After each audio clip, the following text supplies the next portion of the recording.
Lord everyone. Do you know what is the meaning of mind? మనకు మనిషి 3 భాగాలుగా అమర్చబడి ఉంటాడు: మనసు, ఆత్మ, శరీరము. అయితే ఇందులో మైండ్ గురించి వాక్యం ఏంటి? మనం బైబిల్లో చూసుకుంటే దేవుడు మనిషి యొక్క ఆలోచనల గురించి ఏం చెప్తున్నాడంటే, మనిషి యొక్క ఇమాజినేషన్ కంటిన్యూస్గా ఈవిల్ థింగ్స్ని ఎప్పుడు, అంటే నెగిటివ్ థింగ్స్ని ఎప్పుడు మనిషి ఇమాజిన్ చేస్తాడని దేవుడు వాక్యంలో పాత నిబంధన గ్రంథంలో 35 టైమ్స్ మనిషి యొక్క ఆలోచనలు ఈవిల్గా ఉన్నాయి. అవి కంటిన్యూస్గా ఈవిల్ యొక్క నెగిటివ్ థాట్స్ని ఆలోచిస్తున్నాడు మనిషిని దేవుడు వాక్యంలో సెలవు. దేవుని వాక్యము కీర్తనల గ్రంథము 103వ అధ్యాయం 14వ వచనంలో సామ్స్ 103:14 ఇలాగ సెలవిస్తుంది: for he knoweth our frame work. హల్లెలూయా. ఫ్రేమ్, ఇక్కడ దేవునికి మనిషి యొక్క ఫ్రేమ్ అంటే ఇంగ్లీష్ బైబిల్లో మనకు ఫ్రేమ్ అని రాయబడింది, but in Hebrew frame means imagination. మనిషి యొక్క ఆలోచనలు, ఇమాజినేషన్, దేవుడికి ఆలోచనలు అవి కంటిన్యూస్గా ఈవిల్ థింగ్స్ అయి ఉన్నాయని దేవుడి వాక్యం సెలవిస్తుంది. అందుకే సామెతలు 23వ అధ్యాయం 7వ వచనంలో వాక్యం ఇలా సెలవిస్తుంది: as man thinketh so is he. మనిషి ఏం ఆలోచిస్తాడో అదే తన జీవితము అని వాక్యము సెలవిస్తుంది. అయితే మనిషిని దేవుడు సృష్టించడానికి ముందు ఆయన తన యొక్క ఊహల్లో, ఇమాజినేషన్లో ఆయన నిన్ను నన్ను చిత్రీకరించుకున్న దేవుడు తన ఊహల్లో, ఇమాజినేషన్లో మనిషి యొక్క పిక్చర్ని ఎలా వీరిని సృష్టించాలని ఊహించుకున్న తర్వాతే ఆయన మనిషిని సృష్టించడం ఆరంభించాడు. ఆ తర్వాత మనిషిగా నువ్వు నేను రూపుదిద్దుకున్నాము. You know the definition of imagination is conception. Conception అనగా కన్సీవ్ అవ్వడం, గర్భము ధరించడము. నువ్వు నేను ఏ ఆలోచనలనైతే మన హృదయంలో గర్భము ధరిస్తామో అదే మనము కనబోతుంది. ఏదైతే నీ ఇమాజినేషన్లో నువ్వు గర్భము ధరిస్తావో అదే మనము శారీరక కళ్ళతో చూస్తాము. So that imagination is just your ability to see something in your heart that you can't see with your ice.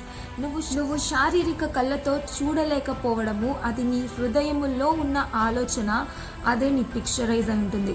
For suppose example, నేను ఒక రెడ్ జార్ అని చెప్పాను అనుకోండి, మీరేం ఊహిస్తారు? JRER అనే వస్తువుని మీరు ఆల్ఫాబెటికల్ ఆర్డర్లో పిక్చరైజ్ చేయరు. రెడ్ జార్ అనేది ఎలా ఉంటుంది అనేది మీరు ఆ బొమ్మని చూస్తారు, మీ యొక్క కెపాసిటీని, క్యాపబిలిటీని బట్టి.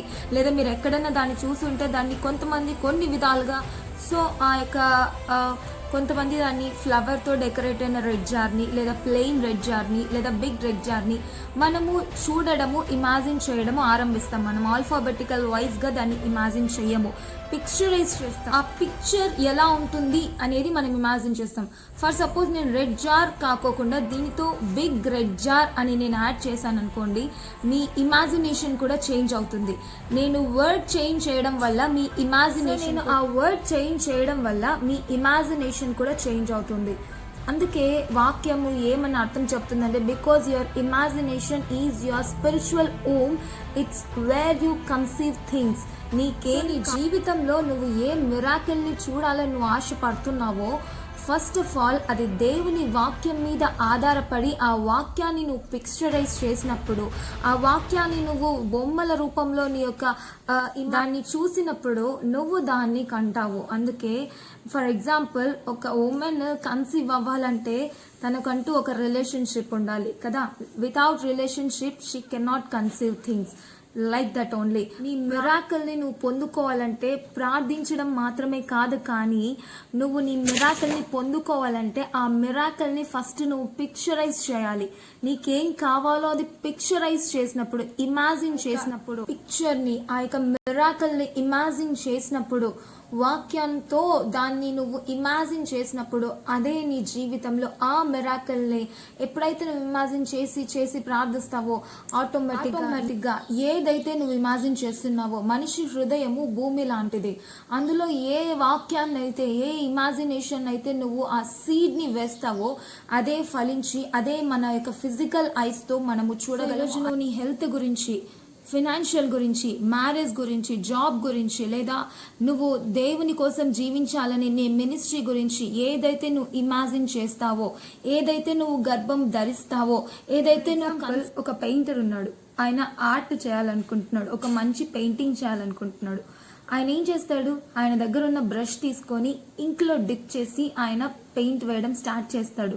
ఆయన పెయింట్ వేయడం స్టార్ట్ చేసిన పెయింటర్ 1 లేయర్ 2 లేయర్స్ 3 లేయర్స్ ఆయన బ్రష్ చేస్తూ ఉంటాడు, కానీ ఏం అర్థం కాదు. బట్ ఆ యొక్క ఆర్ట్ వర్కర్ కంటూ ఒక ఇమాజిన్ ఉంది పిక్చర్ గురించి. ఆయన ఒక పిక్చర్ ని కన్సీవ్ అయ్యాడు, అదే తను చిత్రీకరించడానికి కూడా. వాక్యం మన గురించి ఏం సెలవిస్తుందో, మన యొక్క బ్లూ ప్రింట్, మనకి ఏం కావాలి అనే దాన్ని ఇమాజిన్ చేసినప్పుడు, ఎప్పుడైతే నువ్వు నేను కూడా ఆ ఇంక్ దేనికి సూచిస్తుందంటే వాక్యానికి, ఆ బ్రష్ ఇంక్ దేవుని వాక్యము, ఆ బ్రష్ ఏంటంటే మన నాలుక.